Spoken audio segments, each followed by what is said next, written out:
Aloha everyone, this is Jason from Hawaii, and in this tutorial I wanted to give you some pointers on how to do certain things in the PeopleString email. First and foremost, when you click once on a message, what will happen is that you will be able to preview that message without fully opening that. So if you scroll your mouse down here to the line, you'll notice that my cursor changes from the cursor to an equal sign looking icon. Well, if you click that and hold it down, you can drag this up and down to preview your message. Okay. Now, if I double click that, it would open up completely in its own separate tab up top, like as you see here. Now, on here, on the left-hand side, there's the second one is My Folders. If you want to create a folder, all you would have to do is click on Manage and enter in a folder name. So I could call this PeopleString. And click on Add, and once you have added it, you would just click on OK and click on OK again to exit out of that box. And to view all the folders that you created, you can click on My Folders and you'll be able to see all of them here. Now if you wanted to minimize this or collapse it, you just click on My Folders again and it'll pretty much tuck it back away so it's nice and clean. Because pretty soon you'll probably end up having a lot of different folders if you receive a lot of emails. So if you don't want to see all of that, just click on My Folders and it will collapse it and minimize all of it for you. The next one is Sent. Sent is an area where you'll be able to view all your sent emails, and you'll be able to see how many times they view the message or if it's been unread, the date and time you sent it, and so on and so forth. The Drafts folder is an area where all the emails that you don't complete will end up. So say for example I was composing an email and we'll say just test here, and I was going to send it to myself.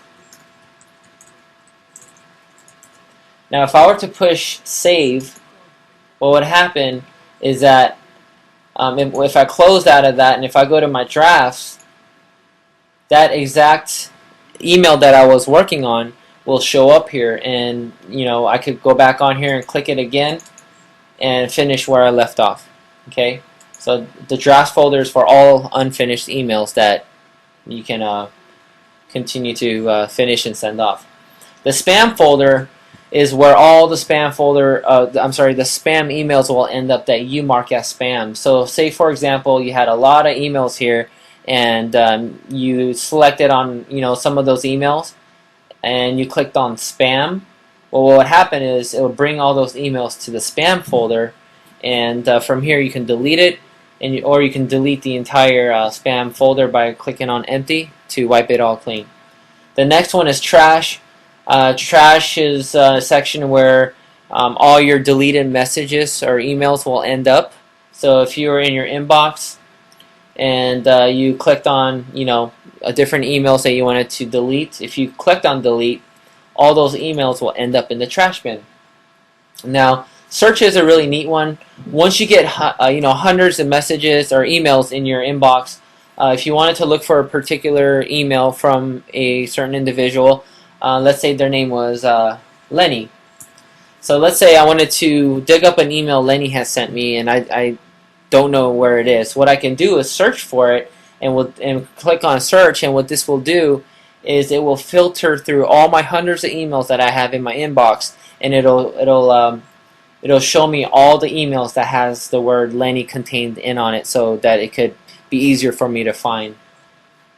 Now contacts is pretty self-explanatory. You can go up here to new and create your own contacts. You can also create groups, and I'll show you how to utilize all of this in a later tutorial. Okay. Now also keep in mind you can also import all your contacts from your other email services by going to import right up here, and if you click on that, it'll pop up a window, and displayed in there will be all the different email accounts that you can add your contacts from. Now if you don't see your email service here, you can click on other and go about it a different route, and I'll go ahead and include that in a different tutorial as well. So that's how you import contacts for those that know how. Preferences, there's 4 different options here. There's personal, The personal tab, you want to include an alias of what you want to call this your email. So this one I'll just say Jason. Okay. You want to select your proper time zone so that all the emails that you sent out are coded properly with the correct time zone. So in this case, I'll click on Pacific Hawaii or Honolulu, and I'll click on Update, and that's good to go. Masquerade is a feature where I can add other email accounts to my PeopleString email, and I'll go ahead and also include this in the how-to tutorial. Okay. The spam folder, you have a white list and a black list. You can set your spam security level to high, medium, low, or ultra light. I like to keep mine at medium. That's always been working pretty good for me. And last but not least, the mail. This is an area where you can select your default mail type. I like to keep mine at regular email with tracking.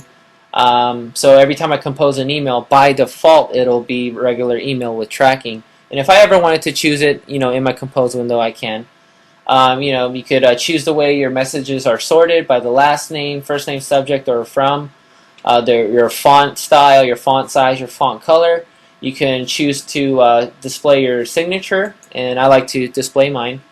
And you can include your signature here. Okay.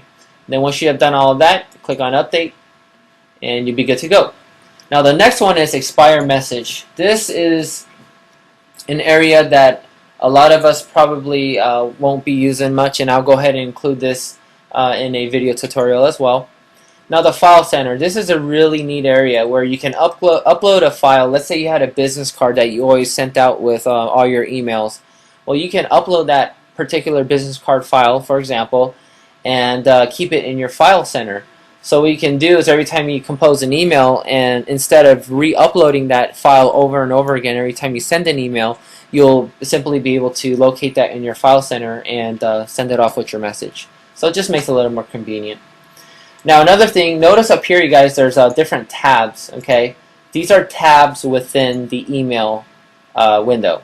Okay, these tabs up here are separate from your actual browser tabs that open up here, which I think is really neat because in other email programs you would have to exit out of something completely and then go do what you wanted to do. So I could check my emails in my inbox. I could compose.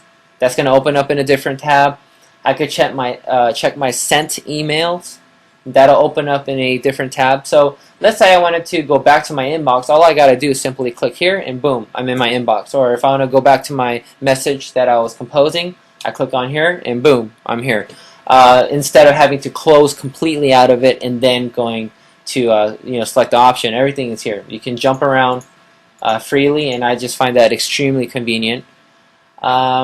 Other than that, you guys, that's pretty much the basic, rundown of what all these different options are, and I'll go ahead and include a how-to video tutorial in my later videos. So I hope you enjoyed that and find that informative. And thank you guys very much, and we'll see you on the string. Aloha.